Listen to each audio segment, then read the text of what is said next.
Welcome everybody, or good evening. I didn't mess it all up here. We're doing the Daily Gun Show. Come to you live every weeknight, and we talk about guns for about an hour. So let's see, what do we got going on over here? Just happened to get back to YouTube because I finished the book I was reading. Wasn't sure if there was going to be a show since I did the cartoon. Yeah, Anna didn't do a show yesterday, did I? I think I fell asleep yesterday. So yeah, we're doing a show, and I don't know if anybody out there, Chris already grabbed your patches. You ordered some stuff. If anybody else orders anything from the store today, though, of course, it is Free Patch Friday, and that's how we keep, well, we're trying to keep the bills paid. However, that's not working, so we'll probably be offline for a bit. Thanks for the feedback on the audio. I did do the cartoon earlier today to attempt to draw attention to the, the speakers at the rally, and well, you guys were already at the thing, so you know what happened. So that's that. We got the Kalash patch going. There's got about 16 days left on that, so a little over 2 weeks. We're spending time to collaborate with others on this one to, again, get the idea of crowdfunding and merchandising to new people's hands and see how people are going to use that and hopefully start changing some dynamics. So with that, it is Friday. We got probably a couple of things going on over the weekend. I'm going to bring up guncalendars.com where we have shooting events in a calendar format so that we can keep track of all that kind of stuff. And this weekend is a couple of interesting things happen. Today is 2/22. So if you're a numbers person, this is 2/22/20. A lot of twos in this one. And we've had some interesting stuff happen this year, and a lot of it will happen in February. But tomorrow is 2/23. So tomorrow's 2/23 day. You got the Marines raised the flag on Iwo Jima. The Marines had been in Iwo Jima for a few days already. I think they got there on the 20th or the 19th. I forget now. But they raised the flag tomorrow. That's the anniversary of that in 1945. And then Ludwig Morgler, the guy from the Setme. It's the anniversary of his passing tomorrow. Then on Sunday, James Lee Paris, and that's Lee from like the Lee Enfield. And it's the anniversary of his passing back in the olden days of 1904. So those are some early firearms inventors. Next week, we got some stuff. Let's see, since it's Friday, we can talk about next week. We got Colt patenting his first revolving firearm. So that's an interesting story. I don't think Colt gets enough attention out there as the originator of interchangeable parts. In fact, I've been doing a lot of research in gun prohibition history, and there's just a lot of, what's the word, like, I don't want to say it's like a lie by omission. I don't know if that's the right way to say it, but there's a lot of omission. There's a lot of stuff that's overlooked or not mentioned. And one of them is the whole Eli Whitney and Colt thing. Anyway, so the anniversary of his first revolving firearm is kind of interesting because Colt wasn't no superhero or nothing, but he was an interesting dude. And he did take us quite a ways in innovation by putting together a couple of different inventions. And the story of how he got to that was pretty cool. We'll probably talk about that on Monday since that's coming up on Monday. You got Frank Flamingo, I don't know how to say his name. Being born, he's the founder of the New Jersey Second Amendment Society. He's an interesting character and has passed he's still alive. He has passed the reins of the New Jersey Second Amendment Society, NJ2AS, I think is how they say it, on to the next people. So maybe I'll try to get somebody on. I don't know, never thought about interviewing him. I was going to try to say maybe get Tony on here and talk about New Jersey. Let's see. Then you got Gatling passing. He passes next week. Buffalo Bill Cody is born next week. Buffalo Bill's interesting. We might talk about him a little bit. Browning Bar demonstrated to the Army. Now, that one's difficult to track down. I have to go double check on my calendar stuff because the bar was invented, that's a date. It was adopted, that's a date. And it was introduced. And I think, no, it was introduced and it was also tested. And I think it was adopted at the same day it was tested, but I'm not sure. So anyway, the bar has a bunch of different dates. And for some reason, I have them all in the calendar. So I got to make sure I got those correct. But pretty sure this next week is the anniversary of the demonstration to the Army. And it would take a few months to like May or March or something before they actually adopt it, I think. Like I say, I'm confused on that one. So that's part of the fun, is trying to nail down some of that stuff. And thanks to our Patreons for giving me time to try to do that occasionally. Next, we got Waco is next week. So, you got Waco. So a lot of people want to talk about how dire it is, or how few options we have, or how, what's the word? Like how inevitable it is that we're going to have failures or problems. And I challenge them to tell me that living through Waco, live through Ruby Ridge, live through 9/11, and tell me how Me Too, or whatever the hell we got going on now, is so horrible. Let's see. So we got the anniversary of that coming up next week. We got passing of Derringer. He's an interesting guy as well. You've got Fairborn from the Sykes Fairborn Derringer. He's born next week. And the Brady Bill. Freaking Brady Bill goes into effect next week in 1994. So lots of bad stuff and lots of passing. So yeah, not too much good stuff except for Frank being born and Buffalo Bill being born. And Colt, well, okay, there's just as much good stuff. There's actually more good stuff. A couple of bad stuff. Gatling was certainly an interesting inventor, especially if you follow, I don't know if anybody remembers Dead Horse anymore, but Dead Horse used to be a regular on gun channels. And he was interested in it, and a couple other people, I think. But I think I heard about it from Dead Horse, the whole time travel thing, and that guy jumping through time portals and stuff. That was kind of neat. So, yeah, lots of stuff coming up next week. And, well, let's see. I'm going to be selling a bunch of steel targets, or I am in the process of selling all my steel targets. And that should hopefully pay off the mortgage this month. That's February. Then I'll be at a wash, and then I'll go into next month, and I don't have any giant bills. The Patreons will help pay some bills, and ideally I'm going to turn this show, like I've been wanting to, into something a little bit different, and merge it with the some other projects. Again, trying to streamline, trying to save bills, and then give myself time to go do something else to make $1. So I think I can merge all this stuff together and consolidate, I guess that's the word. I think he was a dentist. Gatling? I think he was just a tinkerer, inventor, but I might be wrong, because I definitely have a lot of inventors in my head. So let's see, that would be the end of that one, and then that brings us into March. So quick looking at the calendar, we can go. I was thinking I'd look at some of these comments that I was getting on YouTube. Let's see. Someone, Ohio, is trying to get constitutional carry. So that's good to know. I'm not sure if that's legit or not. Do we have anybody out there from Ohio right now? I don't know where everybody's from off the top of my head. But that's from 2 hours ago. But somebody posted on a video from like last year, right? Yeah, that'd be from like beginning of last year, before the NRA show last year.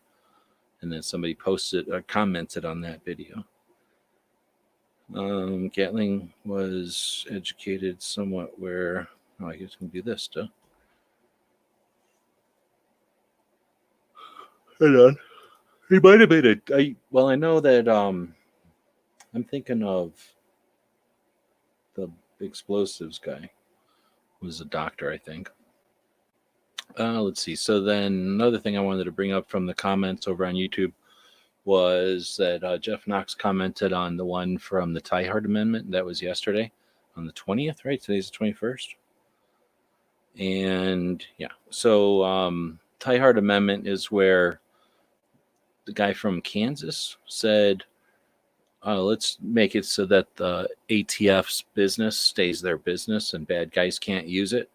And at least that's why I interpret it. The way it was explained to me is so that bad guys can't just go to the police records and figure out who's the most unscrupulous gun dealers that the law enforcement might actually have active investigations on because they're so unscrupulous, and then just let that public knowledge so that all the bad guys can go to that one. It just seems stupid. But for some reason, gun prohibitionists like to confuse that and like to suggest that the Tiahrt Amendment is some sort of the opposite, some sort of negative, like somehow by keeping active police investigations private, you're somehow nefarious. And that's really how the prohibitionists have been spinning that. So it's one of the reasons I like to do the history stuff, is because those are the kind of things that boring and not obvious. There's not a Wikipedia entry that's accurate about it. So like I say, I've always interpreted it to be an act or whatever it's called, the amendment to aid law enforcement, or at least keep law enforcement activities private. But Jeff Knox commented yesterday on that video that as big part of the motivation behind the Tiahrt Amendment was the anti-rights activists like Bloomberg were using the data to target honest shops and distort the data to promote gun control laws. The trace data can be very misleading.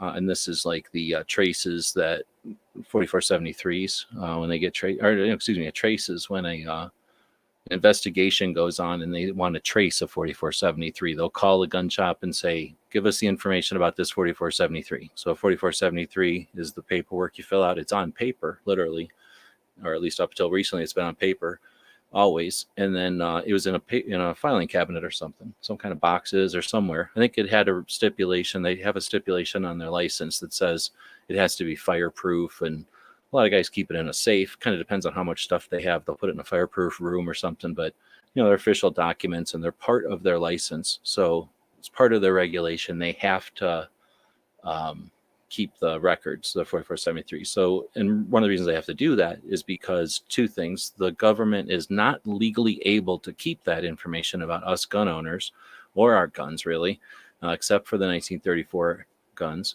NFA guns. But secondly, because there's a 1976 Privacy Act. And that one, again, something that's, I wish I had more time to delve into or get some attorneys on to make that clearer. But in 1976, people must have figured out that the government was going to start being intrusive and put prohibitions, put some kind of prohibition on the government from creating lists, databases of us. And that's one of the reasons we don't have lists of gun owners. One of the reasons. So anyway, I guess that trace data was when the ATF or I guess only the ATF would be able to, when they call a gun shop and say, tell us about this 4473, you as a gun shop, as an FFL, as a licensed whatever business owner with an FFL, you have to oblige, or you have to comply. So I think you get 24 hours or something, and you got to give them the info. So you have to basically have your 4473s at hand so that when they call, or if they ever call, you can quickly find the one they're looking for. And I don't know what the penalties are, but I've never dealt with the penalties. So there must be some penalties if you don't have them, but every shop I've ever dealt with had them. So I'm familiar with these traces, and I guess it kind of depends on the shop, but I mean, they're not unusual. I've seen traces come in, not daily. I guess on a big enough shop, it might be daily, but certainly weekly. I would say probably weekly, and then maybe more, or maybe, I don't know if they've ever been less than weekly, but it's not like something I really paid all that much attention to. It was something that wasn't annoying, but it was also annoying. You know what I mean? So it wasn't something that you had to plan for. You didn't have to have a separate employee just to do them, but it was certainly annoying. Luckily, I never had to do it. So that's one of the reasons I didn't keep too much track of it. It's one of those things you're not going to let your part-time help at a gun shop deal with. Probably it's super critical to your license. So you're only going to let your main employees do it. So I never really dealt with it. Anyhow, that trace data, I'm going back to Jeff's comment here. They got anti-rights activists like Bloomberg were using the data to target honest shops and distort the data to promote gun control laws. The trace data can be very, very misleading, as traces can be highly focused in one area while not looking much in other areas. For instance, big shops like J&G in Prescott, Arizona, sell thousands of guns a year, while both wholesale and retail. And because of their volume, they can have a number of guns traced back to them, but that number represents only a small percentage of the guns they sell. The Brady Bunch was publishing lists of bad apples that included stores like J&G that were following all the rules and orders of the ATF and the Fast and Furious scandal. So, so when the ATF says, let these guns go to crime because they think it's some good idea, and then they list you as technically as one of the companies that let guns go to crime, then I guess that would be a double-edged sword. But that's still just a couple. That was, relatively few guns from the broad stream of things. But still, I never thought about it from things like that, like where the newspapers, or I guess it was mostly newspapers, would publish all the CCW holders in an area, where they might, I guess in this case, publish whatever they interpret as interesting information about a gun shop. But again, if they, it's like when they do these articles about, here's the shops that sell the most guns to Chicago, in Indiana or whatever. And it's like, well, okay, thanks. Why don't you just give the criminals a map in case they didn't know? Thanks for putting it on the news. So that part seems kind of dumb to me. You're not going to shame a criminal into not being a criminal, right? Like I guess you might think you're going to illuminate it or something, but I don't know. I think they more than likely just want ratings, right? If they're going to dig into something like, just got distracted because I pumping this thing out at 720 p. How do I get it to go to 1080p, I wonder? Or can the duck not do 1080p? I just noticed how clear my icon was when I looked at my YouTube site here. I think it speaks to the creativity of man. Oh, I could do this. Kalashnikov was a self-taught engineer. I don't know about that. I guess he was. He was a tinkerer and stuff.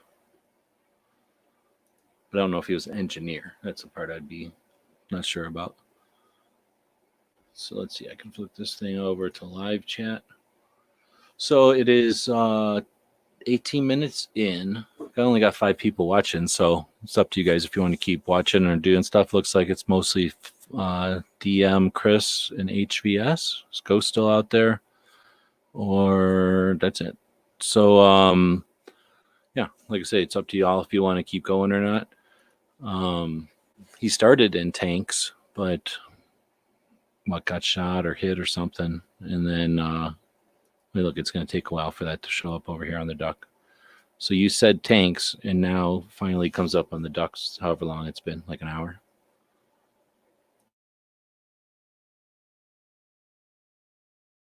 Just did the 6 hours worth of creating that cartoon over there and posted it around. See if anybody's commenting on it on the Instagram. Yeah, keep going, but I'm just saying I'm not going to make up shit out of my butt. So we got something to talk about, bring it up. Otherwise, Angelina is saying that that's some kind of cashew butter. Oh, I bet you it is with cashew butter. Shit, I didn't see that part of it before. But she's saying some kind of cashew butter is the best butter in the world.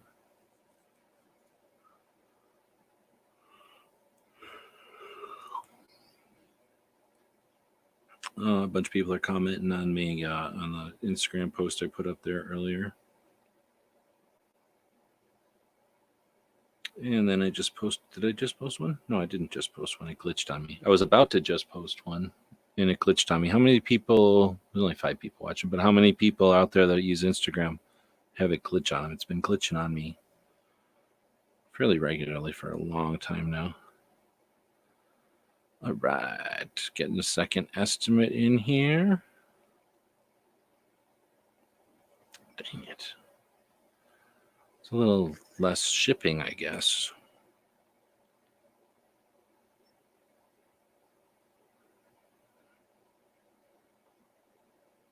Ugh. All right.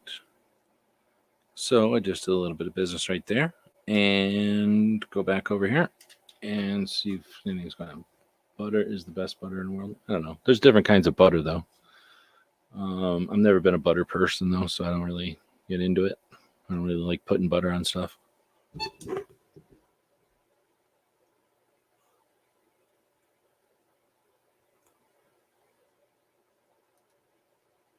What'll happen for me is when I'm posting. So I'll get like 3 things in. I think I figured it out that you can only do 10 edits or whatever in the whatever you call the editor, I guess, or the filters and stuff like that. So if you put like let's say 6 pictures in there, 10 pictures in there, and you try to edit each of them, you're pushing your luck. So you can edit the first couple and then quit editing and just hit next. Because if you ever try to edit more than like 6, it glitches. And I'm pretty sure that's how what it's been all this time. And I just kind of figured out the pattern or whatever. I don't know if my nose is sore or if these glasses are changed or something, but my glasses are killing my nose lately. Remember, I can forget I keep doing this. Remember, the Russians had the bulk of the German army in their laps, so everyone was motivated to support the war. I don't know. And it's probably my phone. Um, it's just full. It's an old phone. It's got too many apps. I got a couple of apps that I got so much stuff in them, and I use the apps because they got so much stuff in them that they're probably just huge.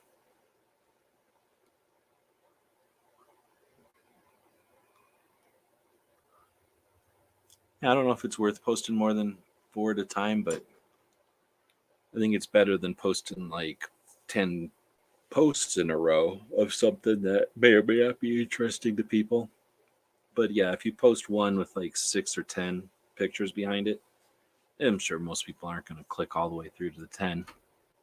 But it depends on what you're building your Instagram for. Are you building it for the initial stream or the initial, the daily hit and that's it, like the news feed? Or are you doing it for the long term? Are you trying to create a resource, something that people can scroll back into and with purpose and find stuff and discover stuff and have interest and going through your posts over and over again? I don't think too many people are doing Instagram that way. Every once in a while you find an account where if you scroll back through their pages or whatever their posts, that you can see there was some actual intent and they were building with something in mind, either a pattern or the idea that people might actually use Instagram going backwards instead of just sitting at Instagram watching it all go by. That's sort of what I'm doing with the almanac. I figure that way if someone sees something and they want to go backwards, there's all kinds of interesting stuff to see, and it'll be technically in chronological order.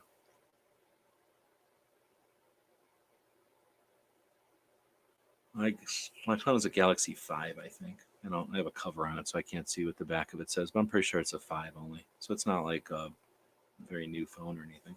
I think they're up to 10 or more. But it's more of a, I don't think it's my phone has bad performance. I think it's just full. I've just been had it so long that it's just got so many apps on it. I need to bite the bullet basically and delete the whole thing. Just wipe it and start over. It'll kill a couple of my apps that I'm used to, but it'll give my phone performance again a bit. But if it doesn't, then I know my phone is crapped and there's no need to have those apps on there anyway. All right, well, so it's now been 34. That can't be right. Oh, that's not the time. That's just how many minutes. Um, yeah, if it goes too many minutes between the comments, I'm going to get out of here. I was on for 6 hours earlier.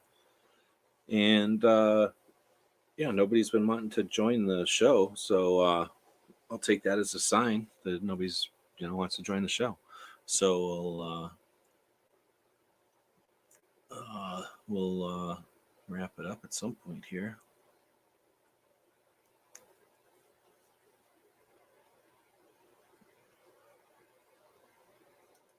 I was wondering what you're talking about. I guess you're talking about your Instagram Initially, it was to drive traffic to your YouTube and promote to a.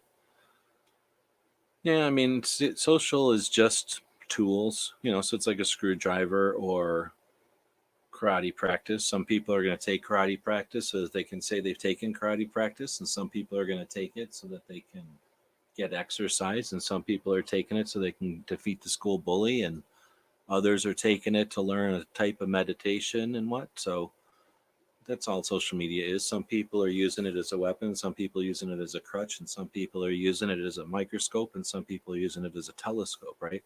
Some people are calendar, and other people it's crystal ball to tell the future. So lots and lots of potential there. I see John's out there. Howdy. I don't know if you're around. You want to jump in? I can send you a link.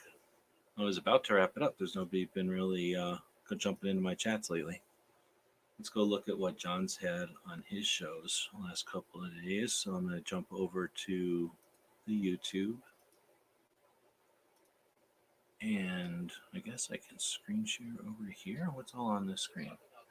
Well, that's everybody from earlier. I don't care about that. I can close that.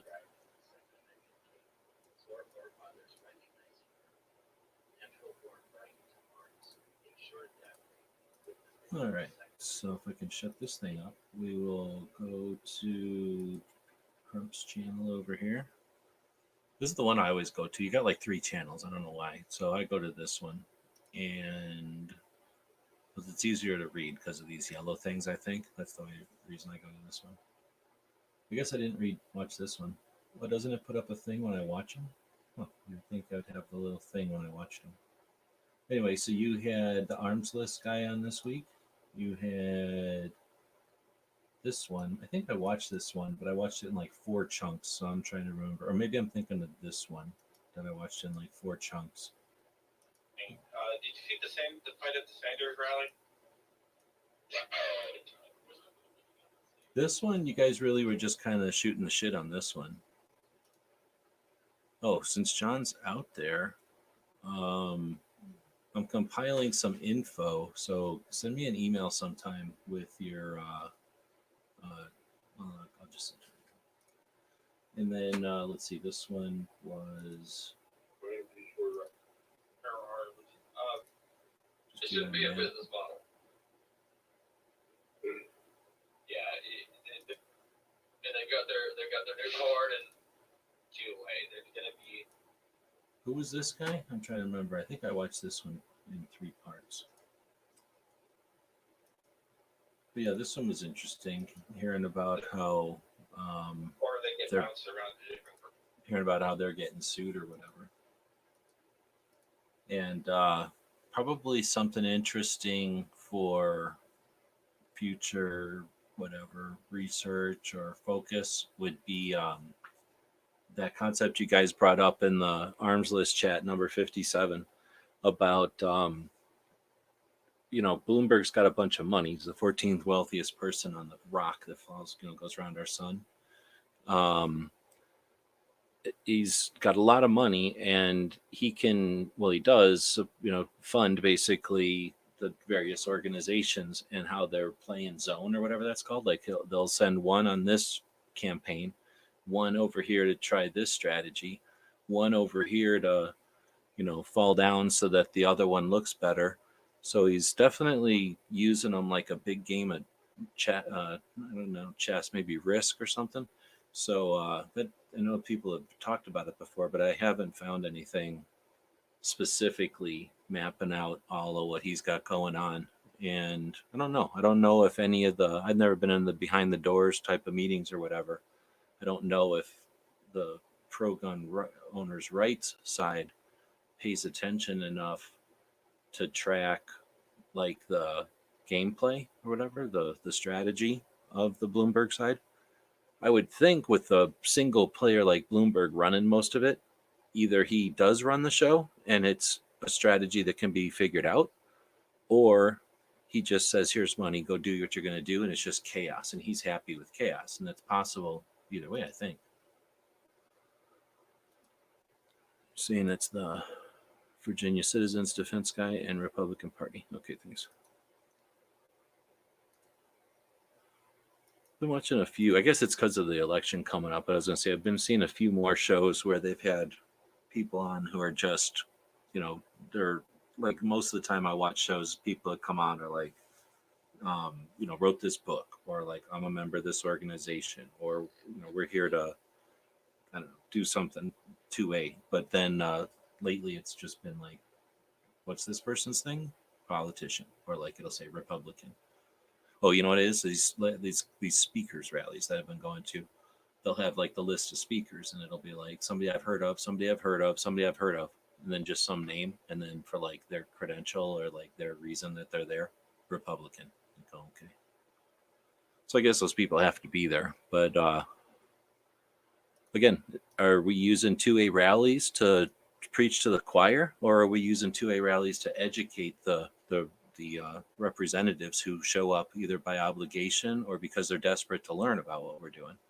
And that's something else that I don't know when to bring that up, but I don't know. I've been to a couple of them now. I'm assuming we're all kind of experiencing the same thing at these rallies, but going to a rally and having a bunch of people be chaotic, what's the word, like results of that? What bang for the buck are we getting? At what point do we go from like noobs and awkward, like amateur 2A rallyists to seasoned, uh, what's the word, like seasoned, experienced 2A rallyists that get so much accomplished that it blows their mind, and we literally start changing shit? Do we have to first do rallies in every state and then go back and do rallies that accomplish more than we can imagine? Or does each rally get to be a step towards a progression that we learn from each other's rallies, and we accomplish more and more until like the rallies at the end of a year are just the extract of all the experimental successes of all the prior rallies? And going forward, they're scared of not just gun owners, but the fact that gun owners use the first to assemble and to use the press and free speech to get the word out there. Because most every problem we have is simply unawareness. People that don't have any obligation in a free country to learn about something we feel is important, they have no reason to learn about that, and that's being used against us. We can't force people to learn, but we can make it interesting. We can make it appealing. We can make it so awesome that they'll want to learn, and then we accomplish something. Then we've got educated voters, and educated voters don't have to be gun owners, and they certainly don't need to be fucking afraid of us. And as long as they understand us and they don't fear us, then they leave us the F alone. And in fact, they'll probably have our backs when people unfairly persecute us. All right, I'll throw you a link, John.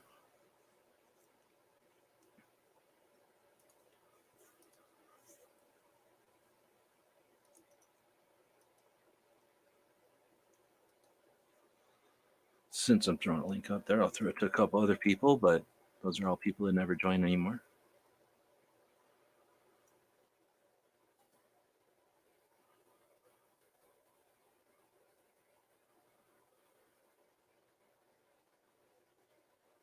I guess I'll put some music on while I'm sitting here silently sending him an email. This one is called Trips from Topher Mower and Alex Alenia. Is that my volume on? Sounds like backwards music.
I sent out an email, sent it to a bunch of people. Yeah, I just barely sent the email right now. I had to figure out who I wanted to send it to and who I didn't want to send it to, and it keeps trying to auto-complete my emails for me. Like, oh, you meant to send it to this guy, right? Like, no, I didn't mean to send it to that guy, so I didn't put them in the list. Paid protesters. I don't know what you mean by paid protesters. That's too vague. So, thanks. Same with mine. I don't post videos. I just consume and watch. Yeah, that's all about it.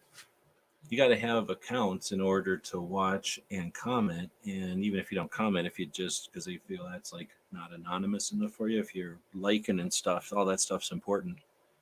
You got to use the tools. And there's people that buy screwdrivers and hammers and never wipe them off, and then they buy another hammer and a screwdriver at some point when it rusts out or it's all rusty and it's all shitty and they can't use it for what they wanted to use it for, or it breaks or gets a bunch of shit in something that they didn't want a bunch of shit on. So then there's people that always clean their stuff and they don't have to buy it. So some people are suckers because they're wasting all their time cleaning, and other people are suckers because they're buying more than one screwdriver. Nobody's right, but certainly different ways to play it. Maybe if we recorded 2A content that made it play backwards before we posted it, people would figure out how to listen to it so they would be invested. That's interesting. I think there's a lot to that, actually. I think that music is something that we're missing because music definitely gets stuff across to people and it's repetitive.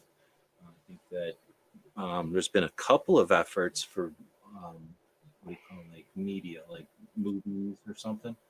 I'm thinking of a couple of books too, like novels and stuff from the popular writers, where they'll like effort to make at least firearms realistic, so that 9mm aren't blowing up cars or saving lives or anything. Because 9mm, realistic. What's the word? Like, is at least a step in the right direction. But then, having it be actual. What's the word? Like, anyway, whatever. So yeah, I hear you. Having it play backwards or whatever, and make people actually have to decipher it like a puzzle. You have some ownership then. Anyway, so John jumped in. What's happening? Yeah, hey, yeah. The reason why I call is because I don't ever see the links until I wake up in the morning because I'm on the East Coast. Oh yeah. Yeah, I hear you.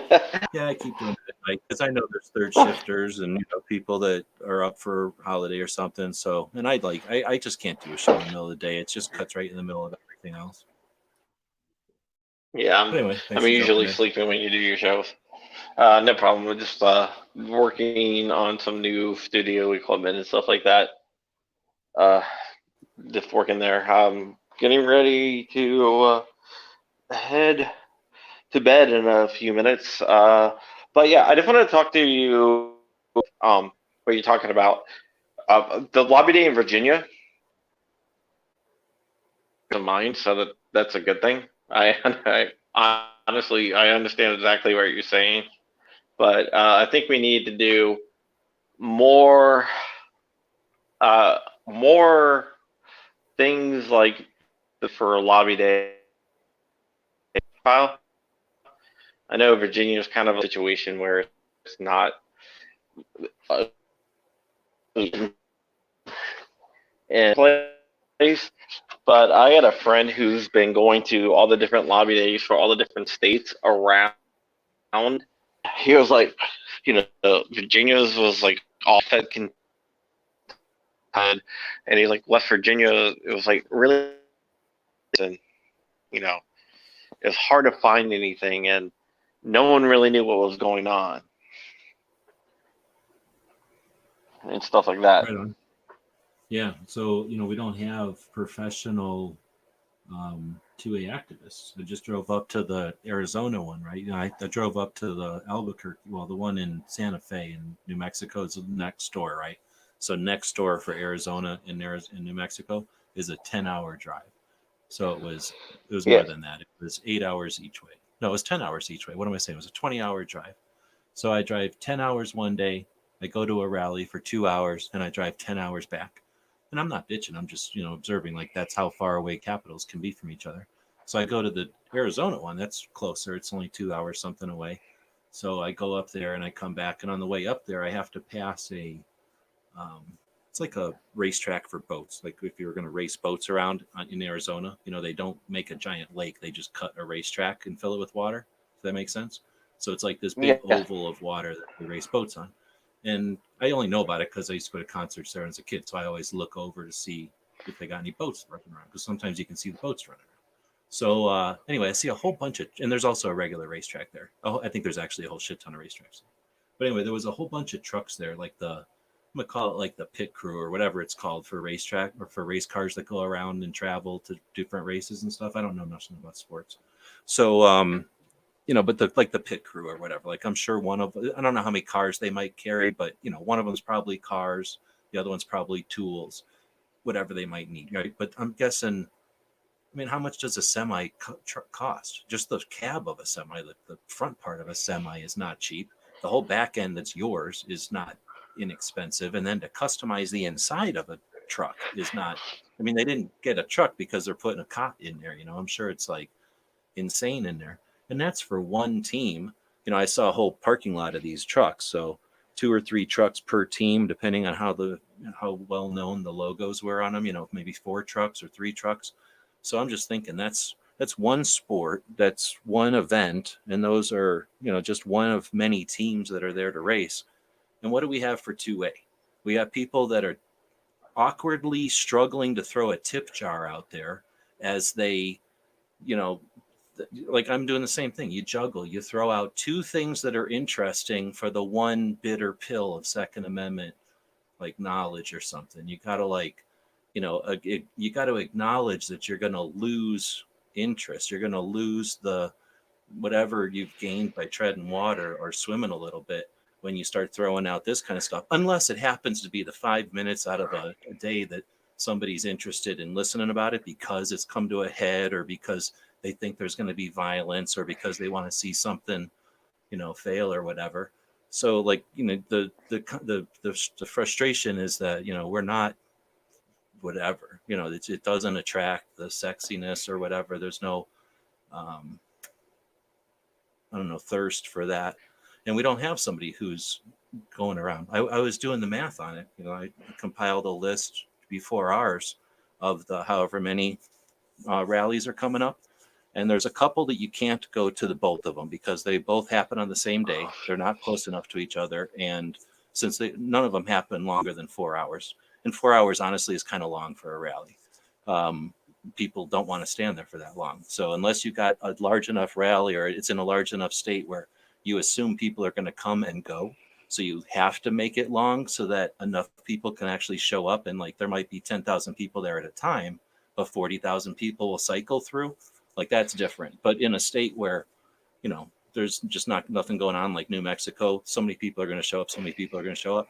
It might have been a parking thing, so I don't want to complain about New Mexico.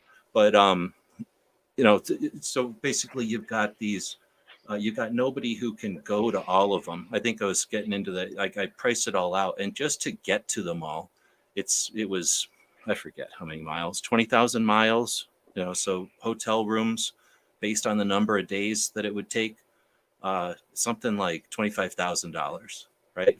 To send a person to each of those things.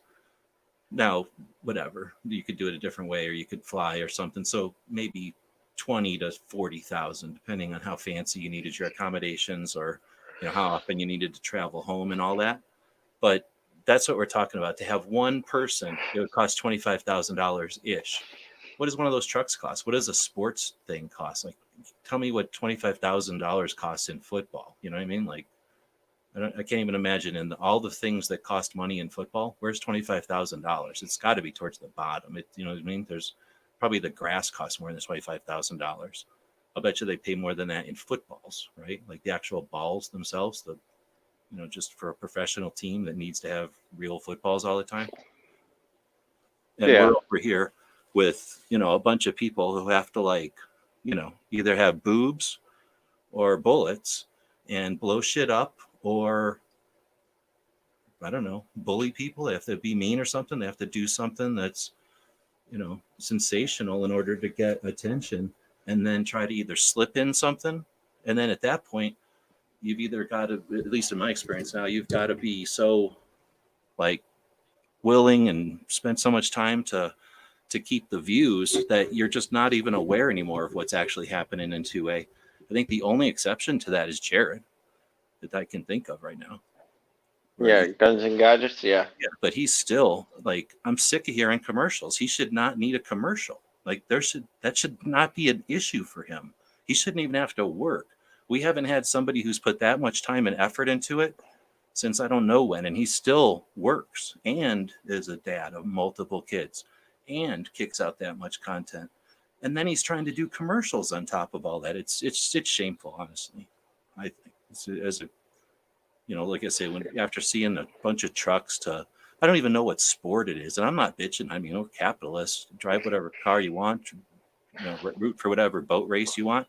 But come on, we can't scrounge together as a community a couple of bucks to have people be full-time activists. And the thing is, how much better would we be if we had multiple activists? We don't want just one activist.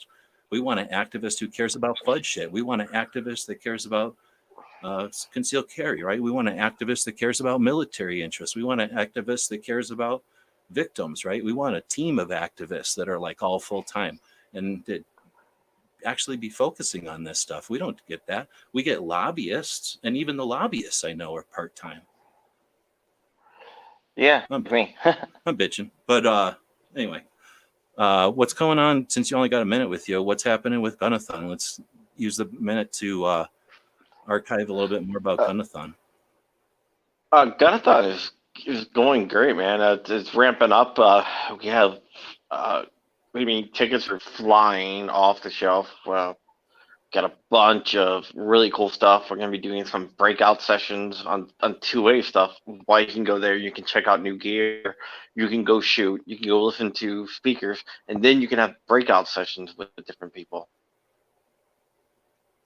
which is going to be really cool. Yeah, so you mean like somebody will be sitting at a table with a mic, and then like the people that want to hear from them can go over and talk to them, or like, is that what you're talking about? Like No, like they'll have like all the speeches, right? But also we're gonna have breakout sessions with like different like 2A classes going on, activist classes and stuff like that. Oh, okay. So you mean like not Q&A, but more like seminar type of thing? Yeah, it's like, oh, well, you can go check out gear, you can go shoot guns, you can shoot machine guns, you can check out like you can go check out the new rifle from such and such company. Or then after that you can go around and you can go shoot a gun, and you can go listen to people talk, you can go grab food, but you can also attend these classes where it teaches you how to lobby for gun rights, or how to be an activist for gun rights. Yeah, I'm all about that. And you're going to record and those how to approach it. Yeah, I think we are. Good. I hope you do. Yeah, but it's gonna be like, so you can go attend now they did this. Now you can go attend a class on how to, talk to your neighbors about the importance of the Second Amendment and stuff like that, and stuff you can take home and really use. And I think that's going to be more valuable than what people think. Or you get the shiny objects. You have like the gun celebrities and the other celebrities there, and the politicians there, and the 2A speakers, and you're gonna have the guns that you'd be able to try out, which is kind of cool, from different manufacturers. So instead of like NRA show a shot where you can see a gun, okay, that's cool. I can hold it. Yeah, that's really cool. Well, how about if we take you over here and you can fire it now, So that's like the shiny object to get people in there. But I think the real work is going to be done in these breakout sessions. Yeah, especially when people are focused and they've had a bit of a win, and it's happening in Virginia. So it's definitely an opportunity for people to continue on with the momentum, or whatever that would be called. Yeah, it's happening in my hometown. I wonder why. I put it together. That's why. But yeah. And I'm doing all this as a volunteering all my time to do this. Right on. I mean, I have a lot of help from the GOA people, but this idea, I was just thinking there. I was just sitting around one night, and I was just like, how can I get people to, you know, learn how to do this stuff? I'm like, well, you have to put like a shiny object in the room.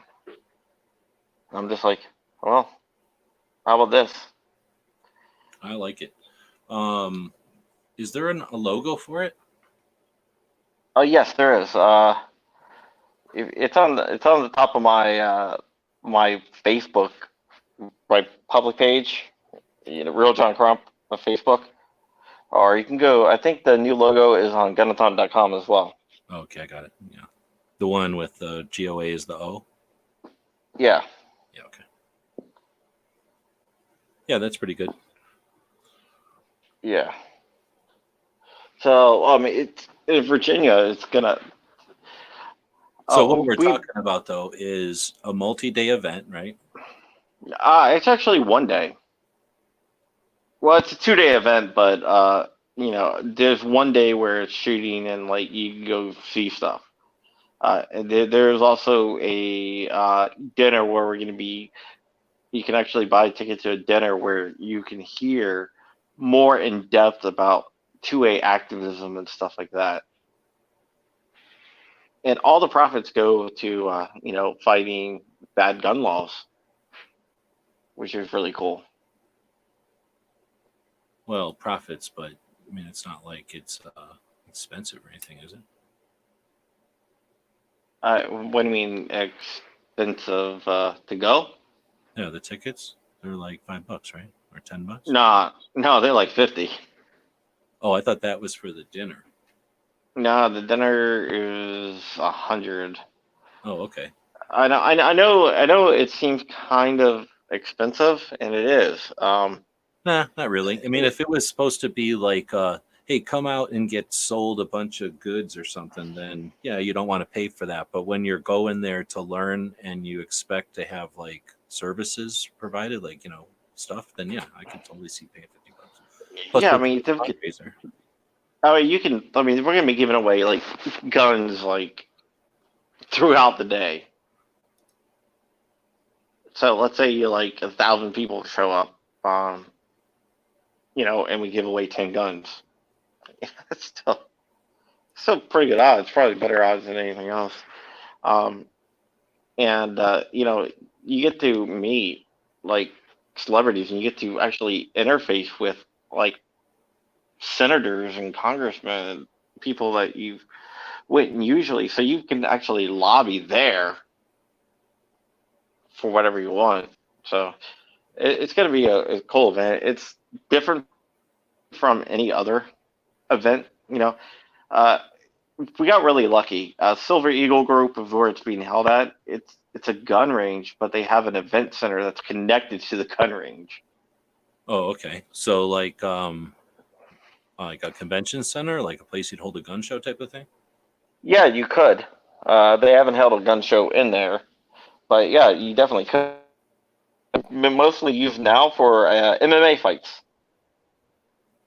Oh, okay. And they for the MMA fights, they do about 1,000 people for the MMA fights, just in like the MMA arena type place. What are you expecting for turnout? Like, do you have any idea? Because people are registering, so I guess you'll know. Yeah. Right now, it's probably about 1,000. So we should be making good money. So is it at capacity, or you still got room? No, we still have room. Okay. We still have room. It's definitely filling up fast, but we still have room. There's other like high dollar tickets that that are like $1,000, but that gives you like VIP access, private lounge, and stuff like that. And it's basically a fundraiser. So when people think about the tickets and everything, they're doing like a fundraiser. We had one guy who bought a ticket, and he's like, "Hey," he's like, "I see the tickets are $50," and he messaged me directly because he knew I was involved. I said, "Yeah, yeah." I was like, "Yeah, I know they're kind of expensive." He's like, "No, no, no." He's like, I want to buy a ticket, but I want to pay $500 a ticket for the $50 ticket. I can only be there that day." So I was like, "Here's an address, send a check." you know? He just wanted to donate. You mean? Yeah, yeah. He's like, I'm local and I'm gonna go, but I want to pay 500 for a ticket and not 50. So I was like, "Oh, that's fine with me, man." Well, I like the idea, and hopefully it works out well for weather and just people getting there, Well, kind of thing. well, it's an indoor range.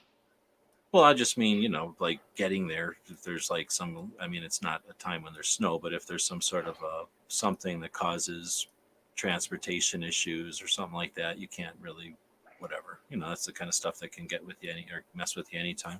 Or then political Yeah, stuff. So hopefully it happens at this point. yeah. I mean, it should be. At this I point, mean, sorry, I'm coughing. At this yeah. point, we've got what's his? I don't know. You listen to Yankee ever? The Yankee Marshall guy. He brought up a point though that with Ginsburg getting old and potentially not lasting through another long time, staying on the bench, and then being replaced by Trump, being replaced by a conservative, being replaced by pro gun owners' rights. They're not going to be as antsy to push some of this stuff that might get challenged all the way up to there. And now with the Ninth Court sending stuff, or not being the same as it used to be, so they don't get to hold things and stalemate them like they used to. Anyway, I think this could be an interesting year, and a year of activism, right? A year of people getting involved, because again, it takes some positive stuff for people to get on board. Nobody wants to get on board when it's like, hey, let's all roll up our sleeves and pitch in and get dirty and sweaty and probably not even move the ball. But we got to keep doing it, otherwise they're going to push the ball the other way.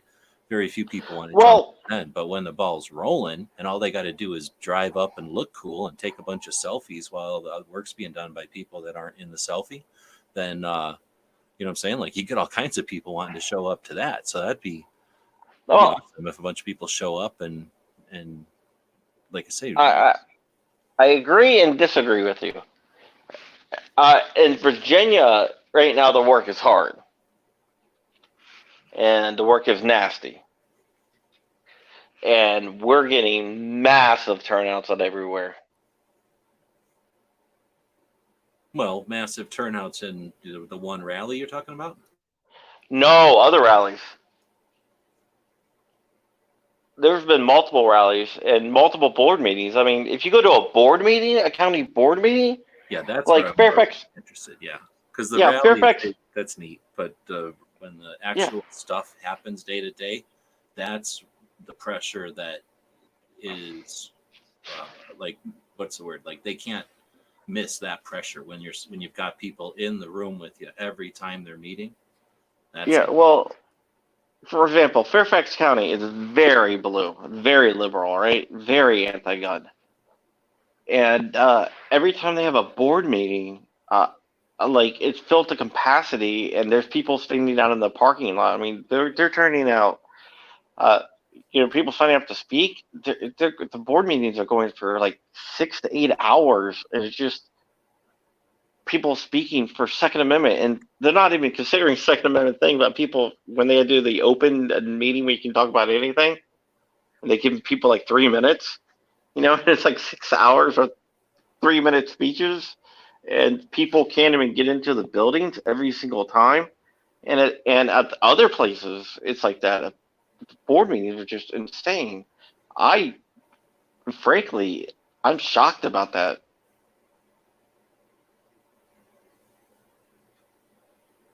I mean, it blows my mind, but it's a good thing to see. Yeah. And like I say, so that's cool that you're going to have a thing that's going to give people, more resources for that, and then give them a place to network a bit. And since it's happening in Virginia, maybe we'll see people travel to it. Have you got Have you been like paying attention to where the registers are from? Like, are they Yeah, assuming they're all over? yeah, it's definitely just not a Virginia thing. There's definitely people coming from uh like near and far. Um, I'm seeing people from Florida, which is halfway down. Connecticut, people are coming from. I'm just thinking some of the like I see like the back end stuff. Washington State, which is like totally on the other side of the country. California, we got multiple people coming. A lot of people coming from California. In fact, Arizona, where you are, I've seen Arizona pop up a few times. So it's definitely not a Virginia event, but I think Virginia is the perfect place to have it right now. Yeah, and like I said, that's a good focus. Plus, it's in Ashburn. Ashburn is out right outside DC. Yeah, as I say, it's close to DC, so that again, just like when something's in Vegas, you've got other destinations nearby. So hopefully, makes it less, more of less excuses of getting people there. Yeah, I mean we're 5 minutes away from the airport too, which was done on purpose. An international airport, so Dulles Airport's like 5 minutes down the road, so it's really good. Lots of hotels. We have hotel deals with a bunch of different people. You can go, you can see DC, you can go to the Smithsonian one day. You come to Gunnatown for like the Saturday, and the Sunday hit the museums in DC because those are really cool. Go see like the Lincoln Memorial, all the stuff there. Tidal Basin. You can drive up to the National Aquarium, Baltimore Inner Harbor, or if you're a Civil War buff, I mean, there's battlefields everywhere around here. That's for sure. So, I mean, there's a lot of really cool things that you can do around here. I mean, Six Flags is even like 45 minutes away. I didn't know it. Yeah. Six Flags, In Virginia? Washington. It's in Maryland. Huh. It's right off 495, the Beltway. Huh, I didn't know that. In DC, you're saying? No, the Six Flags is in Maryland, but it's right outside DC. No, there. Yeah. Is it big? Yeah. Can you see it from driving by it? You can't see it from 495 because it's a little bit off 495. It's like 2 miles off 495. Oh, okay. Because I was saying I've never seen like any kind of amusement park or anything that I can remember. Yeah, but it's there. You see signs. Yeah.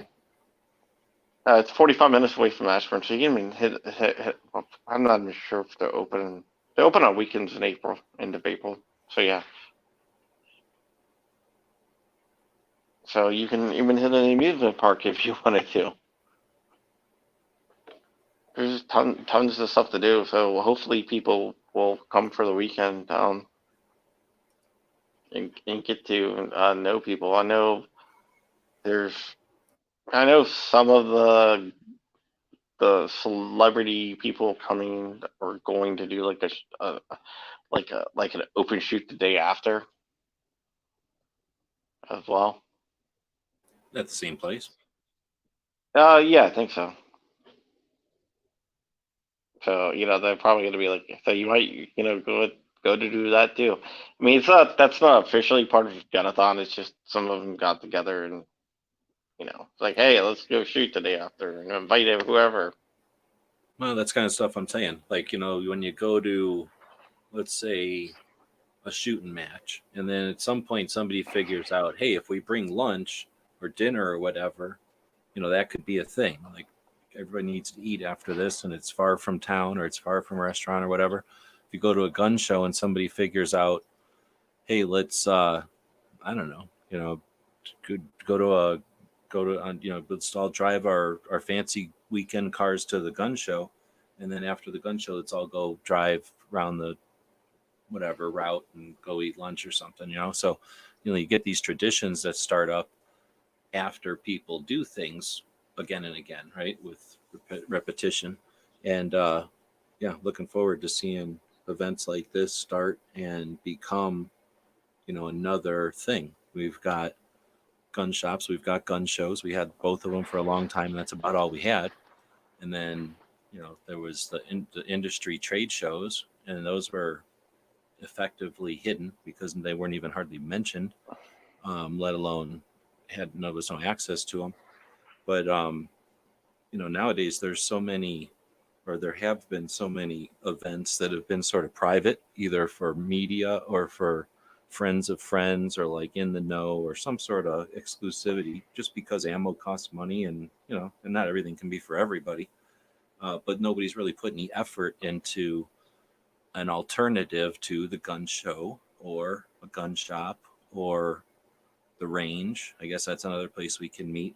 So having something like what you're doing is a mixture of all of them, but at the same time, it's none of them, but it's adding another event, another type of gathering, another reason to travel, and another like dot on the calendar. I think that's more than awesome. It's like necessary for the evolution of shit. Otherwise, we've basically been going backwards with a lot of the internet stuff. And now, I don't know, not now, but it seems like we could just as easily become disparate, or whatever the word is, like isolated with the internet as ever get together. We have the illusion that we're together, but without actually meeting up and doing stuff, we're just electronic voices and noises. So that's the Gunathon is another opportunity for people to again, effort to gather, effort to travel and gather. And Yeah. Well, that's one of the reasons why I designed it to be this way. You have the shiny object, they get people in there and they learn a little bit. Or, hey, I want to go meet Jason David Frank because he was my childhood hero growing up being on the Power Rangers. So we're going to get those people in there, and they're going to be like, then exposed to the Second Amendment stuff. If we have people coming just because Jason David Frank is going to be there. Yeah, and at a different type of environment than if it was like a Comic-Con where, or I don't know, even at the grocery store or something, right? He's like there to be there as him, but he's also doing it in a different way. And if you're truly a fan, number one, that's unique, but two, it's it's access that's unavailable otherwise. Yeah, so you're gonna get access to him, and maybe you go in there and you don't really know a lot about that, and you don't know a lot about the 2A stuff, and now you go into the museum, and then you're hearing like Maj Toure up on stage, or Eric from Iraq Vet 888 speaking up on stage. Yeah, I mean, Eric is, I don't know, I haven't heard Eric say enough stuff to understand what his deal is, but Maj, I mean, Maj doesn't have like a thing necessarily, but he's obviously competent. I'm looking at, where's the list of things go again? I was looking at that's not everyone up there either. Under special guests. I was seeing if you got Kevin. Yeah, you got KD going. Kevin Digby. Yeah, years ago, whenever I first heard KD bring up something about 1921 was like freaking 2017, I think. So, by the time mid 2020, KD has a unique ability to get people's ears perked up. You know what I mean? So yeah, for like what you're saying, those people that are there to meet this or shoot that, and then they hear a Maj or a KD, and I'm guessing some of these other people. Then, Cheryl Todd, for example. Yeah, and again, Cheryl is crazy different, right? She's enthusiastic and she's a different human than a lot of other people, and not what you're expecting. So yeah, she's going to be able to reach people too. Even if they're not there to hear her. Well, Brickle, or whatever you say her name. Brickell. Yeah, she's bringing people in that no one else can bring in. literally. Like there's no possible way you could bring in the people she's bringing in. So anyway, yeah, anybody who shows up and then hears one of these people, just if it's at the corner of their ear or as a whatever, even if it's just a blurb, that's an opportunity. And then they know that that's there. There's something else that I don't think gets enough credit because there's not enough innovation out there. It seems like there's been a kind of a lack of certain things. And if you're not used to seeing innovation or you're not looking for it, you're not noticing that it's absent either, right? So I think once people know that there's a door, even if they don't know what's behind that door or what's in that room even, they just know that there's a door, they're better off because now they can go through life remembering that that door is there. That door could be marksmanship or weapons manipulation. So many people act like ergonomics is all that's important, but then, they learn about metals or something. There's always like another door to open. And as long as people get that, sometimes these things are packaged in such a way that, they're there to sell you something. You got to walk out of here wanting yellow shoes. Dang it. You're not going to have green shoes when you walk out of here. So they're going to do everything, this close to scrupulous or unscrupulous to get you to do that, period. And that's where they close doors. In fact, they'll block off doors because they don't want you distracted. They don't want you thinking of other options. They want you to go down through a tunnel that has a consequence, which is a decision that they've set this whole thing up for. And when you don't do that, when you're there to just let people experience, that's what it's all about. So, I think, like I said, together. Like you were talking about, there's no, you haven't seen innovation in the Second Amendment, and I definitely agree. The Second Amendment community is not a lot of innovation. The I don't want to say rally. none because we both got to Red October, and that was amazing. You know what Yeah. I mean? Same kind of concept, a little bit different, but same kind of thing. Like a different way to do a gun show, a different way to do the range, a different way to do a competition. Yeah, exactly. But But yeah, what I'm saying is there's not a lot of innovation and not a lot of new ways. There's people do a rally or whatnot. So I was trying to think. I was like, well, how can I get people in the door and not only raise funds but raise awareness? And that's how I came up with the idea. I just wanted to. I just want to innovate.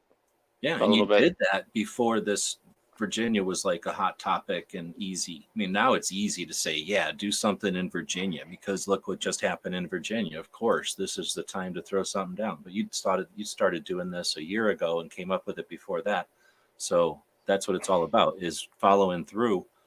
This happens to be potentially perfect storm. That's why I don't want to jinx nothing. I'm knocking on wood, whatever. I don't want to say nothing bad, but you know what I'm saying? You've got a good potential here, and it wasn't something that you came up with 5 minutes after the iron struck. Like, this is something that's been in the works, and I'm glad that it's something legit and solid and not just oh snap, there's a bunch of people that want to buy flowered t-shirts in Virginia. Let's set up a booth, because that's what would happen in the absence of what you've got going. And the thing is, that's another thing that I don't know if people are focusing on, but because you had Gunathon since whenever I heard about it a year ago. So, I mean, basically a year ago. So, like I say, you must have been starting this at least more than a year ago.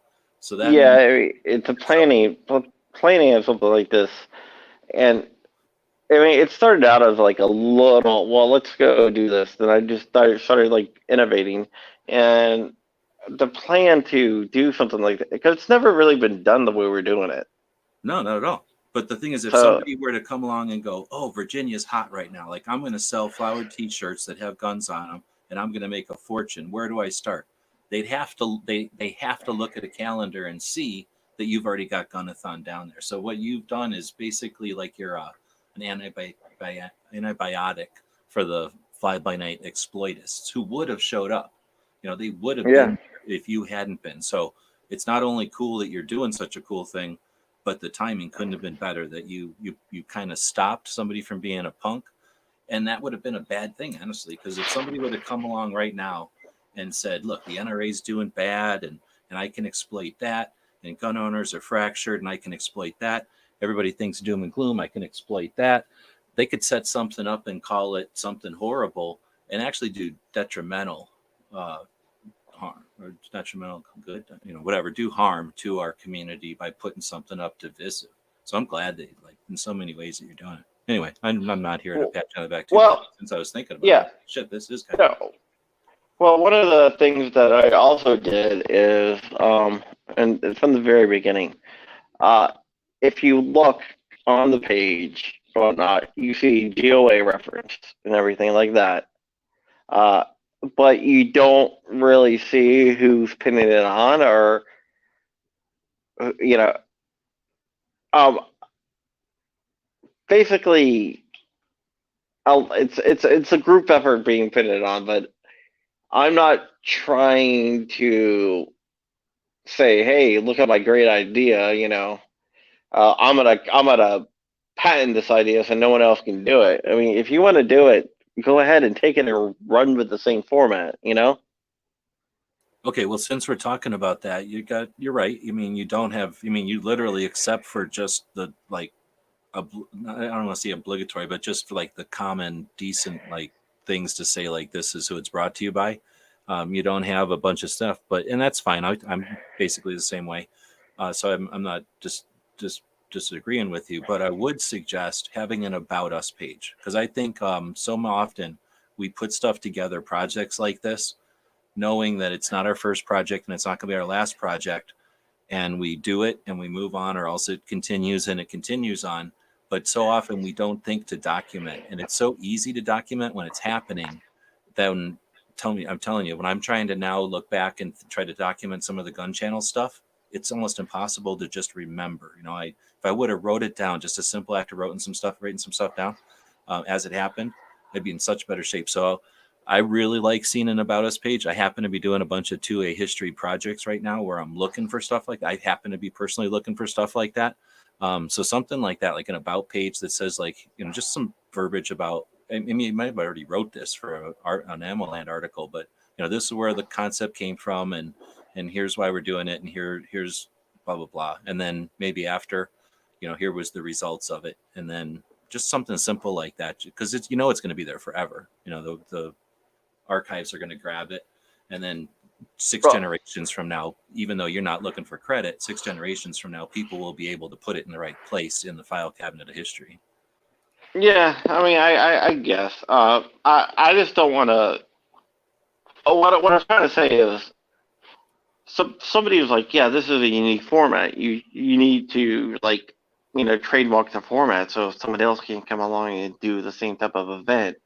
And my response is, I don't care about that. If you want to do it, do it. It's better. I think it's a good way to expand the Second Amendment. So I encourage people to take the format and use it. Yeah, it would be a little bit what's the word for like your first time out to suggest that it's such a perfect model that I'm franchising it and you can either have it or pay me. Like that's one thing, but like, hey, here's what I did, and share it, and then say, if you need help, I'll counsel you on it. That's totally different, right? But like suggesting like, hey, here's the way to do it, and here it is all packaged. Now, I guess some people would need it to be all packaged, like it would make it easier for them. But Yeah, well, that's what he was suggesting, that I, put it all together and package it up and sell it.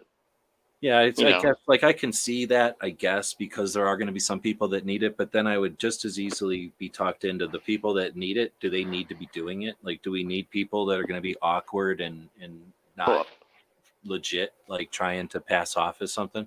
If you're really going to do it, you're going to figure it out, right? And you're going to ask questions, and who cares if it looks the same, as long as it gets accomplished. That's what matters. Yeah, well, that was my point. Yeah. So anyone can copy the format and whatnot. It doesn't really matter to me, and I hope people do, and I hope people innovate on it and find out what works after we're done. Man, I want to write up an after action report.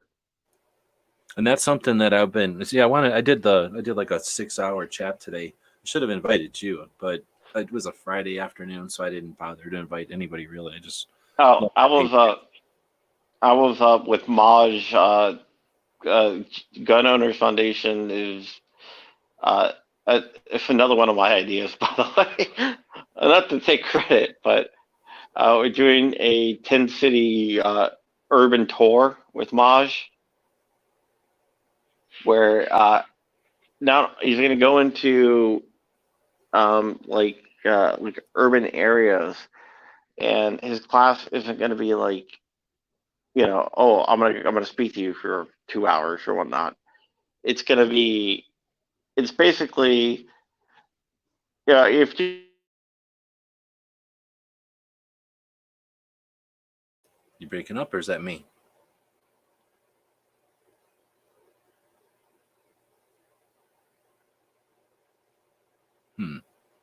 Is that me? Can you hear me, or is it just him?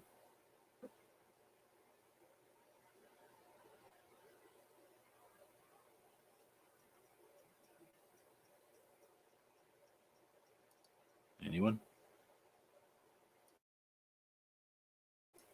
Okay, so we're not hearing John. You guys are hearing me. I don't know if John's hearing me.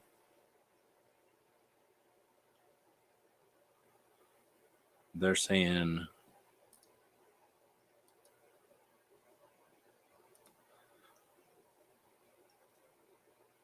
okay, he dropped out, so that must have been his connection was getting bad.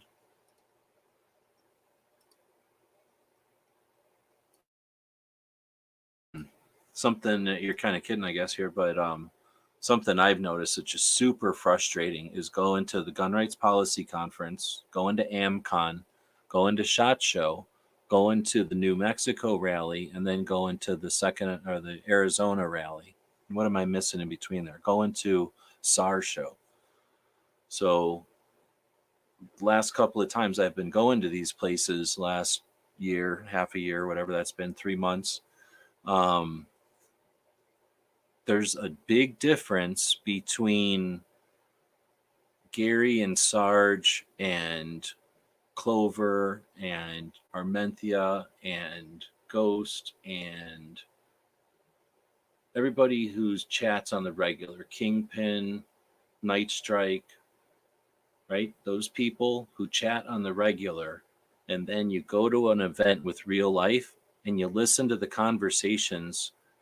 I should have not said those people, but those shows. You listen to those people's shows. Oh, here's John.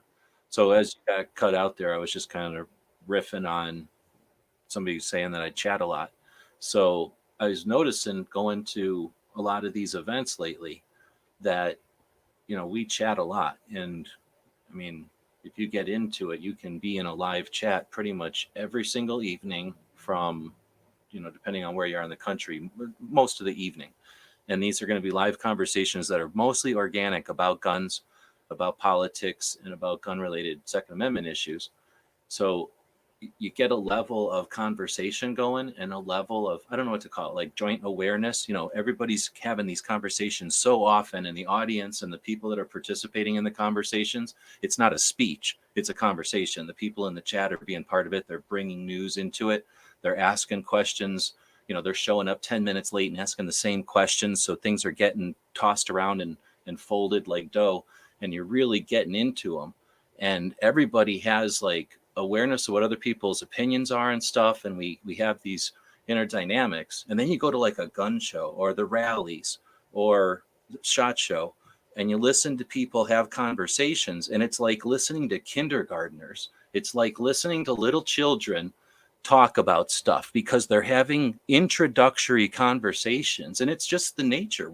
I think that most people who chat online aren't familiar with it. I certainly wasn't. It's like a slap in the face sometimes when I see it happening in front of me, but we talk at like the superhero level or like the sprinter level compared to regular people just chatting at a gun shop and stuff. I'm hoping that more and more people get savvy and familiar and comfortable with chatting online, because I think it helps us overall. I hope. But there's got to be some way to harness that, because the people that it just seems like a sad that if we have to wait for everybody to catch up, when I guess some of us have had some conversations already over and over and over. We've hashed things to death. And then you go, like I say, in real life, you go to a rally and people are talking about, the 45-9 debate, or, just some old debate that, like, what, really? You're talking about that? Like, we're really going to spend time here at a rally talking about that when we could be talking about, 6 different other more important things. Anyway, John's back. You were saying you were having a conversation with Maj. Well, we're doing a tour with Maj. He's going to be going around to 10 different urban areas, and he's going to be holding a class. Because if you come out to see Maj, you're probably going there already. But like class about how to do street activism, how to like engage people about the Second Amendment, not in a confrontational way, but just to try to sway them.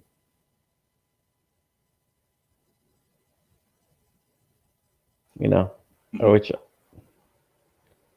I think is needed. Yeah, and again, I think it's one of those things where I don't even think some people might have even heard of the concept, right? So he can suggest it and offer some insight, and then just go into a shop and talking about that, go into the range and talking about that, wherever you're going to go to be within earshot of somebody who might get it. You know what I mean? Like I say, it's opening doors and letting people know about options or opportunities.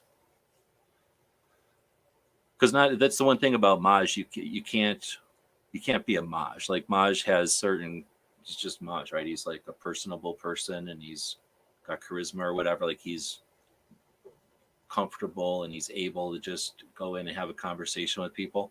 Not everybody's going to be like that, and even if they are, they're not going to get the reaction that Maj gets necessarily from somebody. So yeah, well, he's not trying to teach people how to be like him. What he's doing is teaching them some techniques to use. Well, exactly. That's what I was going to get at. Is that he's not trying to say like, here, show him me. He's like offering the whatever you call like the guts of it, I guess. And then, the techniques too. So you take it and it's traveled around, like the package or whatever, the instructions or whatever, the recipe can be passed around. That's where I guess I'm saying, like, even if somebody doesn't have like that in them, they can pass that recipe along. Like we don't need to be that person in order to relate the information along to the next person. Exactly. Because I think people be intimidated. Think like, if you're not a Maj type of person, like, don't show up. Like, no, everything's designed so that everybody can get this info and move it along, because that's what it's all about. And I was at the Arizona 2A rally, and it was 5-6 times bigger than the one last year. And I don't know why, right? For whatever reasons, it's much bigger. And because it was bigger, it was more than just swell, because the last time it was mostly FUDs, like probably 90% FUDs and then 10% weirdos. This time it was probably like 30%, whatever you call the Boogaloo people, and then 10%, 20% weirdos, and then the rest was just more FUDs. And then a couple of other people, I guess, too. We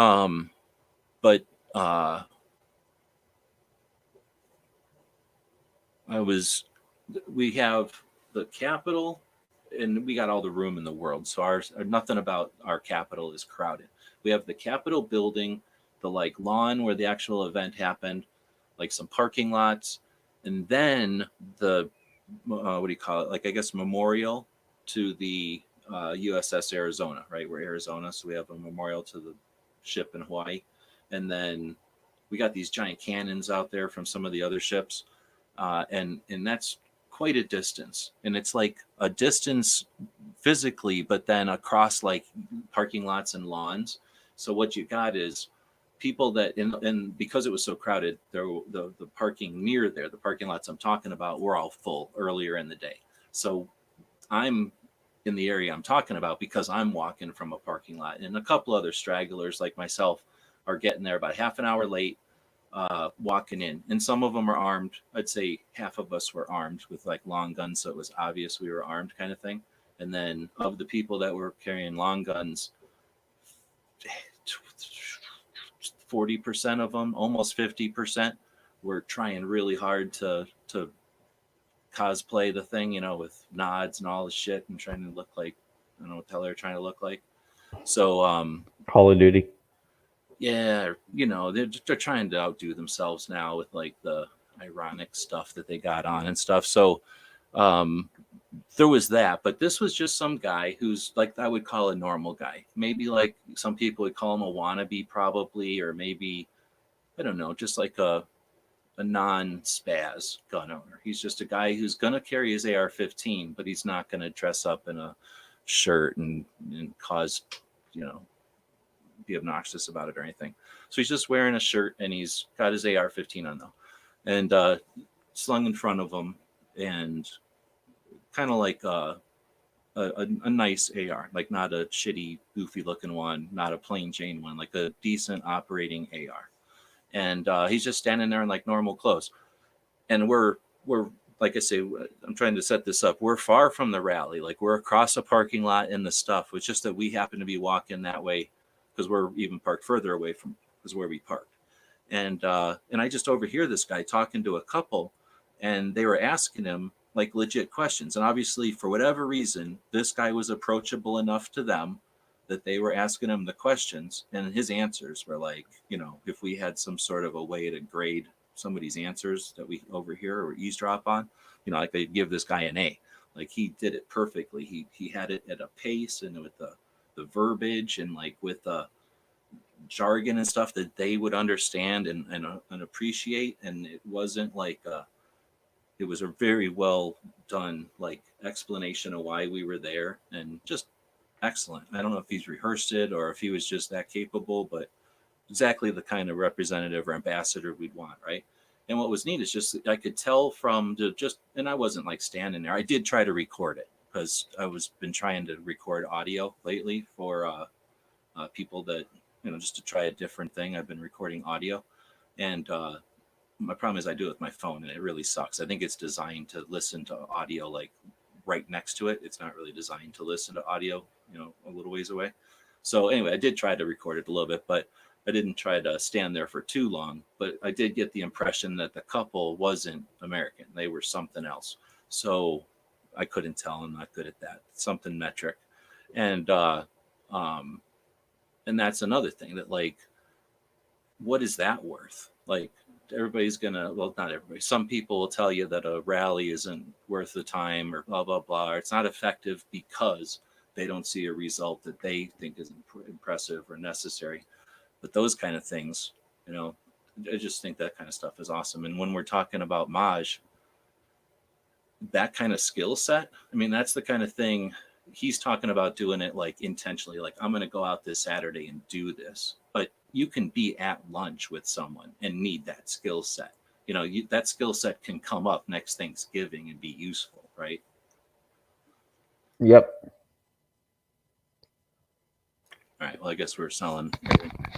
Yeah, definitely. Definitely, and I think I think we're gonna need new things like that. Like classes like that and stuff like that, because the other side's message, I mean, they stay on point. In the 2A side, we have a tendency to drift. I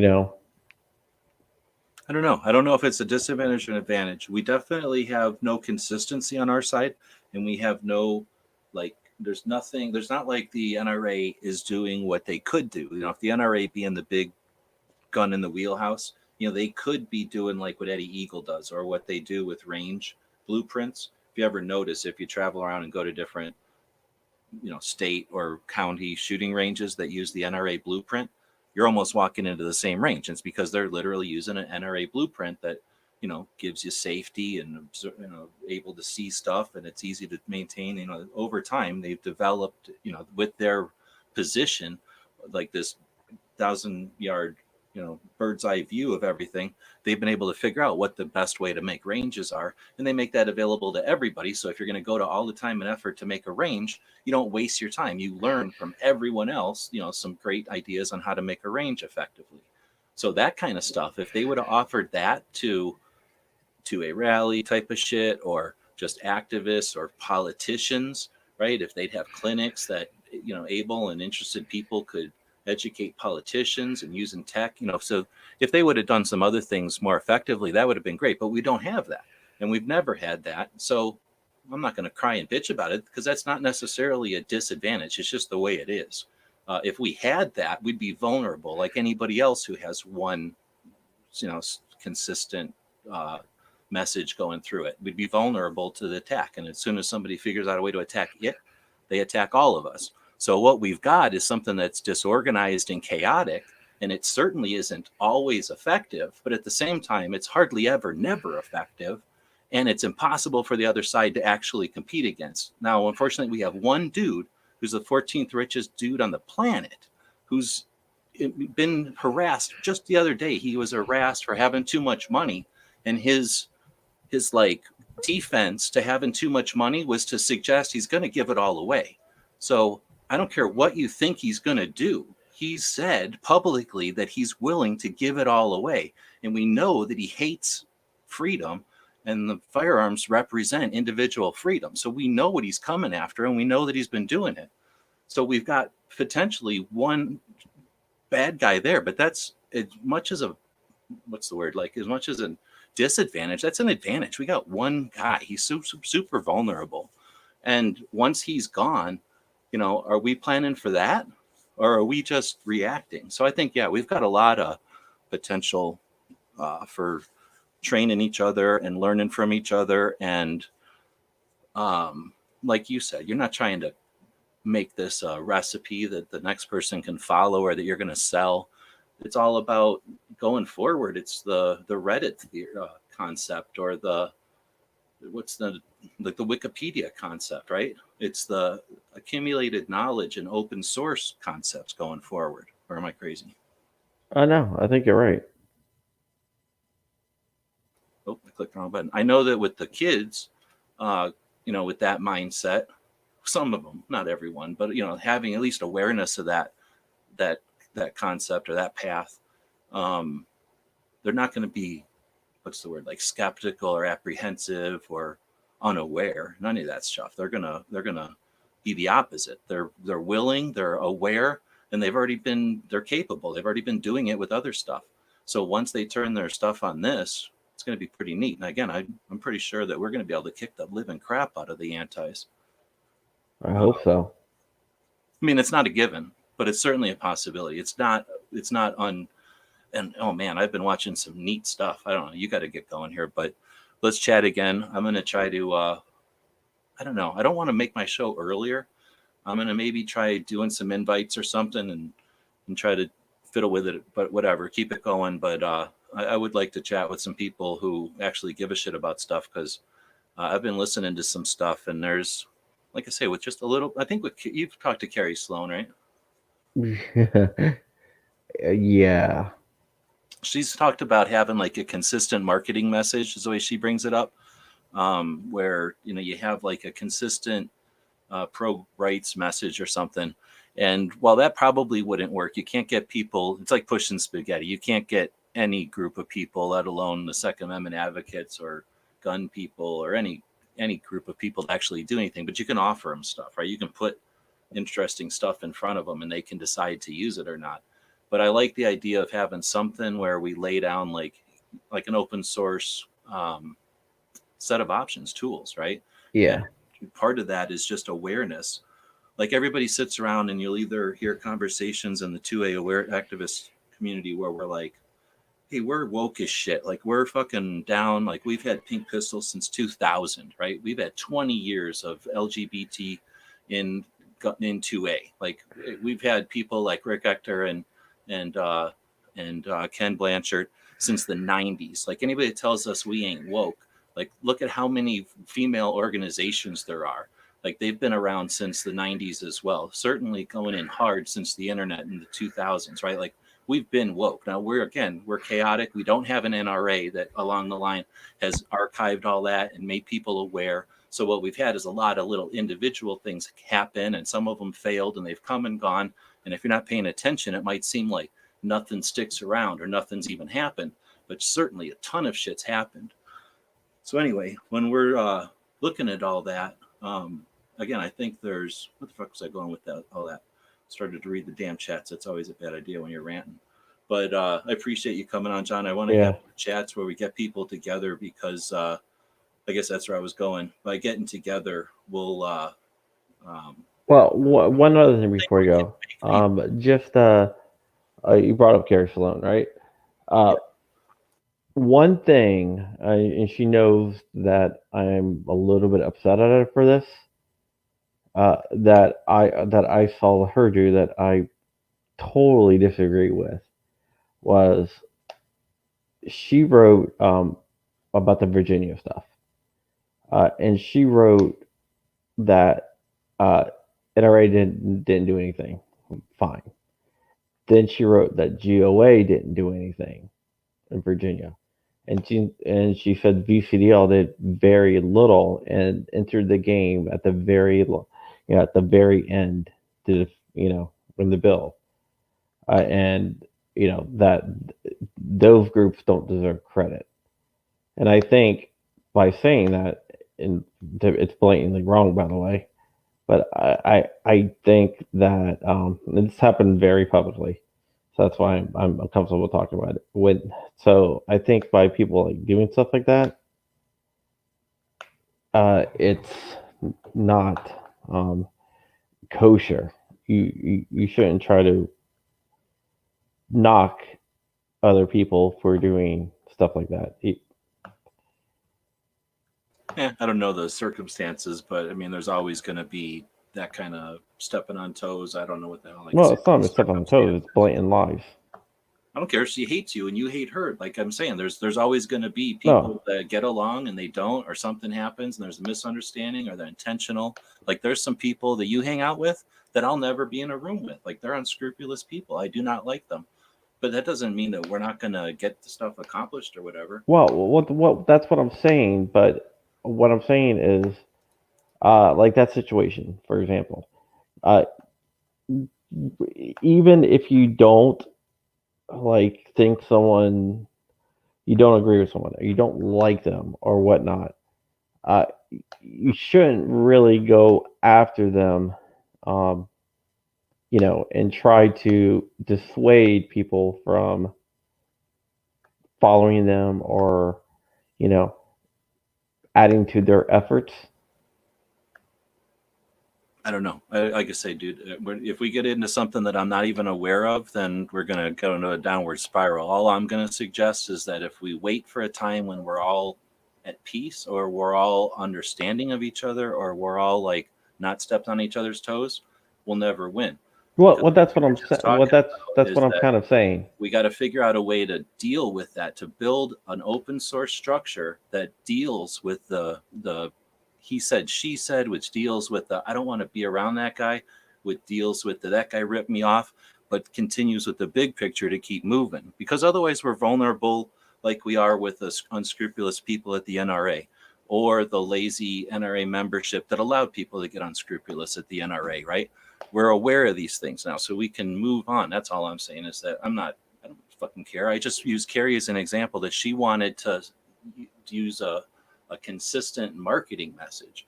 And while I understand the drive there, she's new to it. She doesn't realize that you're not going to get more than 5 people to agree on shit ever, let alone in this community or any other.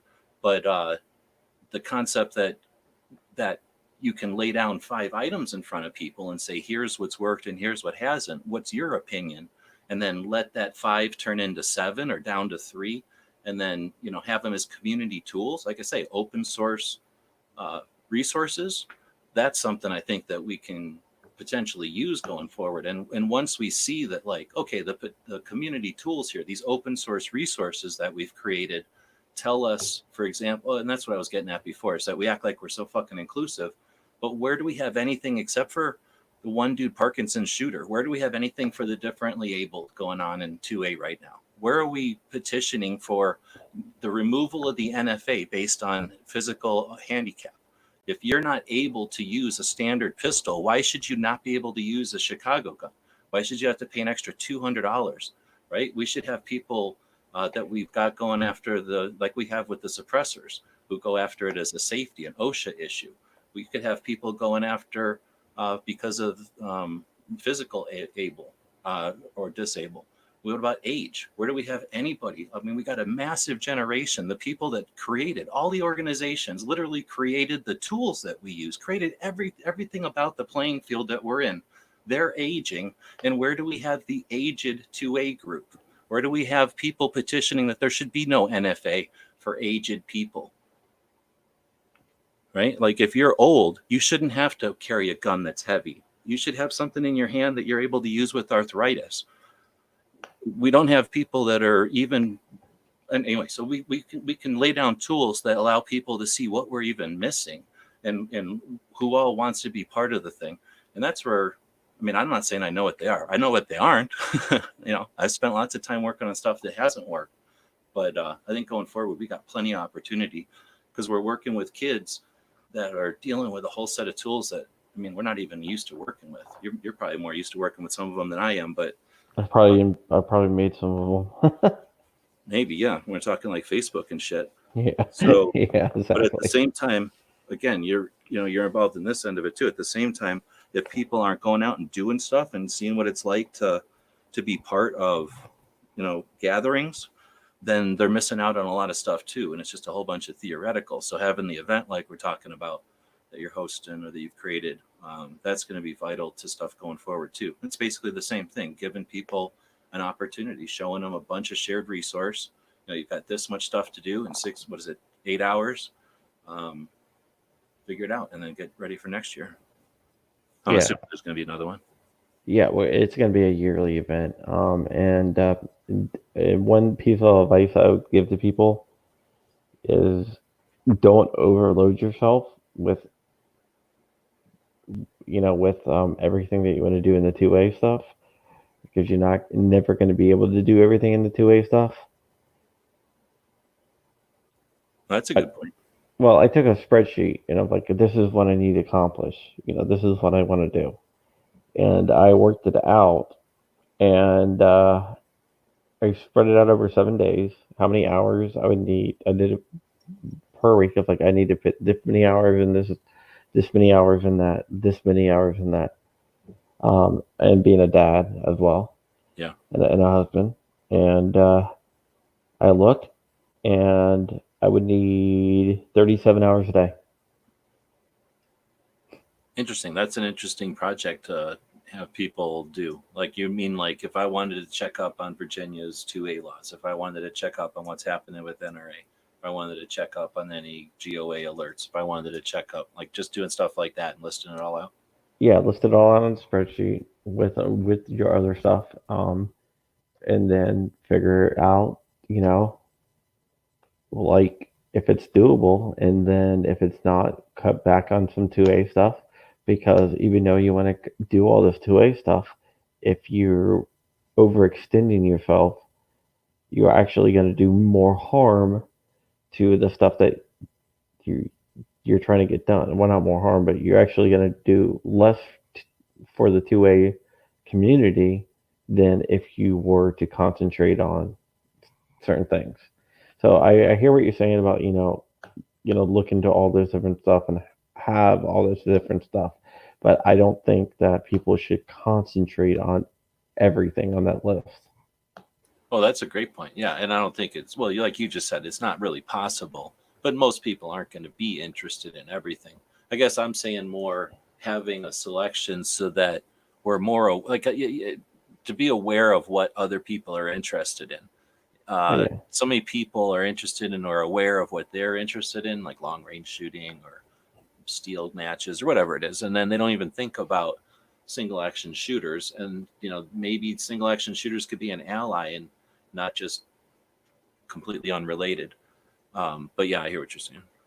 There's no way to do it all. And like you say, if you tried to do it all, you'd basically be pointless. You'd just be taking up air in most of the things you're involved in. You wouldn't really be doing anything, right?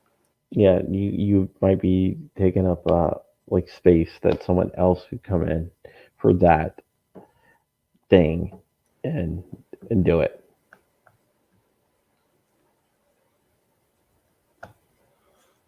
Right. Well, and then that's interesting too, because when I first started talking about that or approach that topic, I was thinking you meant bucket list, period, how much gun stuff you wanted to do in life or something.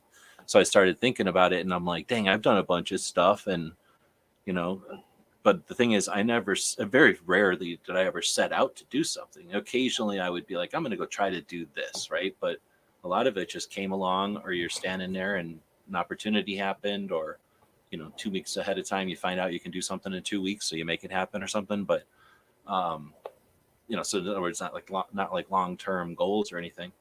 But so I guess I was just gonna throw out there that for those kind of goals, don't cut yourself short or whatever. Like, shoot high, because you never know. There's lots and lots of opportunities out there for all kinds of neat stuff. Yeah, well, I'm not talking about bucket Yeah, list you're type talking stuff. Day to day, like how much Day you to can day. juggle at once. Yeah, I'm gonna work on this two-way issue and this two-way issue and do this. I'm gonna do the GOA stuff, but I'm also gonna do the VCDL stuff, and then I'm going to write for AMOLAND, and then I'm going to do some stuff for Private Firearms Policy Coalition, and eventually just run out of bandwidth. Dang, I was going to ask you for to get involved in this project that was going to take 2 hours every day. So I guess you don't have time for that. It's gonna take 2 hours every day. It was no, you don't got time for it. I have too much money laying around. I need to send suitcases full of money so that people will help me count and then band $100 bills. And I was just going to let you keep a couple of them, but you're too busy. I don't want you to. Yeah. No, but yeah. So basically, yeah. I mean, after March 13th, a lot of my time will free up, and because that's the end of the lobbying session. So then I can add stuff in, but taking it on like right away, it's just not possible. Well, if I knew people that were overwhelmed with it, I would throw that advice out there. But I don't think I know too many people that are overwhelmed with juggling 2A stuff. But it'd be nice if we had people that were at the risk. Yeah, I'm kind of overwhelmed.